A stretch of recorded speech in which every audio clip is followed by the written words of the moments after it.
There are seasons of feasting and seasons of fasting. That's the reality. Both seasons are good. Both seasons are necessary. Yet too often, we resist the season we are in because we lack an understanding of the importance and blessing that are found in each. Hey there! Are you a Christian woman who's ready to strengthen your faith and stop the madness in your mind? The worry, doubt, anxiety. Do you want something more for your life but are not sure where to even begin? You've come to the right place. Hi, I'm Kristin Campbell. I'm excited that you're here as we journey together to discover mindset renewal and empowered faith for the Christian woman. It's kind of like if you have straight hair, you want curly hair. If you have curly hair, you want straight hair. When you're in a season of feasting, you wish you were fasting. And when you're in a season of fasting, you strive to be feasting.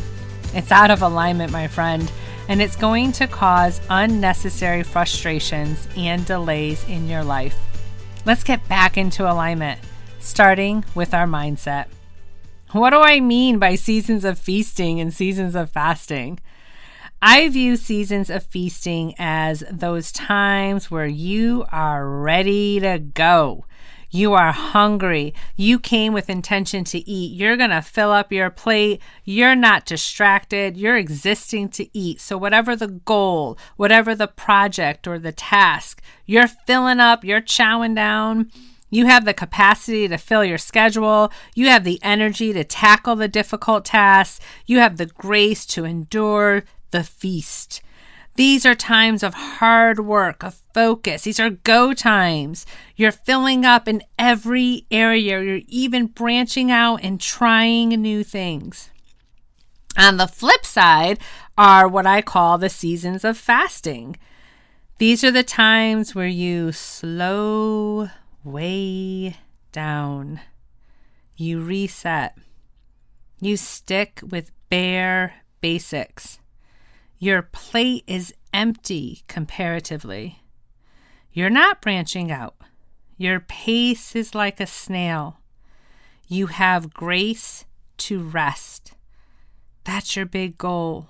Rest, reset, fast. And I want to really kind of bring this imagery about in the physical so that we can understand it in the spiritual as well. Because if we live 24/7, 365 in a feasting mode physically, where we're just eating and eating and eating, what's going to happen? We're going to explode. We're going to be overweight. We're going to be unhealthy. It's going to make us nauseous. Our physical bodies would begin to shut down. And the same with if we were fasting 24/7, 365. Our bodies would waste away. We wouldn't get the nutrients we needed. We would grow faint. We'd be weak. See, we can't be all one or all the other all the time, not physically and not spiritually either. And just as some struggle with this concept physically, many more of us struggle with it spiritually and mentally. And it's a struggle because there's a lack of understanding. Now, listen, we humans, we love to label things. We love to define things. We like concretes. And I want to tell you a funny story about my father. A few years ago, he bought himself a label maker. And I'm not sure what his original intent was, what he actually had to label at the time. But very quickly, labels began appearing all over the house. What started innocently enough actually became obsessive. And it got to the point where my mom actually wondered if she was going to wake up with a wife sticker on her forehead. That label maker, it had to be put away. But my father is not alone in this desire to label what surrounds us. It's our humanness that wants to make sense of our circumstances, of our life events, of our seasons. Yet the Lord is not one who is going to be labeled or understood all the time. So we may be chugging along in a season of feasting, which we're feeling really good about continuing with. And God says, kitchen's closed. What then? Typically we respond, or typically I've responded with, no, God, I'm good. I'm still hungry. I still have room on my plate. Look, this food is tasty. It's been so good. I'm going to keep feasting. And the Lord, in his love, always gives choice. So we will take our resistance as his permission when we're not seeking his direction. I'm going to repeat that. We will take our resistance as his permission when we are not seeking his direction. Remember, we talked about first things first. This is why. And the same applies to when we are comfy, cozy in seasons of fasting. We're resetting, we're resting, and the Lord says, up and at 'em. But we've labeled the season as good, and we decide to stay put. In both cases, we are relying on our understanding of the seasons of our life. We are trusting in our knowledge, our labels, our experiences, our projected outcomes, our feelings, our. And this selfish mentality will bring about spiritual sickness, just as if overeating or undereating will make you physically sick. Now, this sickness can be cured by submission, by surrender, by trusting the Lord. Proverbs 19:21 tells us many are the plans in a person's heart, but it is the Lord's purpose that prevails. James 4 gives us a warning in verses 13 to 15. He says, come now, you who say, today or tomorrow we will go to such and such a city and spend a year there and engage in business and make a profit. Yet you do not know what your life will be like tomorrow. For you are just a vapor that appears for a little while and then vanishes away.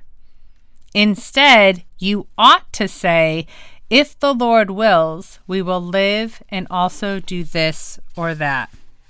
If the Lord wills. It's a surrender of our will to his. We may be comfortable in our season, yet if we are not careful, we will miss the Lord's leading us to a different season. And we'll become frustrated with what was once good, according to us. And it's very easy to do when you're not surrendered to the Lord, when you're not seeking his direction and plans for your life. Not someone else's life, yours. Because we are all in different seasons for different reasons. And when you are living surrendered to the Lord's leading, when those seasons change, and they will always change at some point, your mindset will shift from I'm missing out to I'm getting God's best. Ecclesiastes 3 tells us there is an appointed time for everything, and there is a time for every matter under heaven. And he, the Lord, has made everything appropriate in its time. When you live surrendered, you trust the Lord knows best and has the best overall plan for your life. You may not understand it. Surrender. You may not like it. Surrender. You may feel uncomfortable. Surrender. Whatever season you are in, feasting or fasting, trust the Lord's leading, and it will bring spiritual health. Now, I want to invite you to come back next week because I'm going to be giving a challenge to anyone who's ready to take their life to the next level with the Lord, to align more with his unique purpose for your life, and this challenge will support you in your overall spiritual health. I hope to see you then. Be blessed. Thank you for listening to today's podcast. I hope you walked away a little stronger in your faith and freer in your mind. You are so loved. If you liked this episode, share it with a friend. Leave your ratings and reviews, and engage with me on social media. I'd love to hear from you.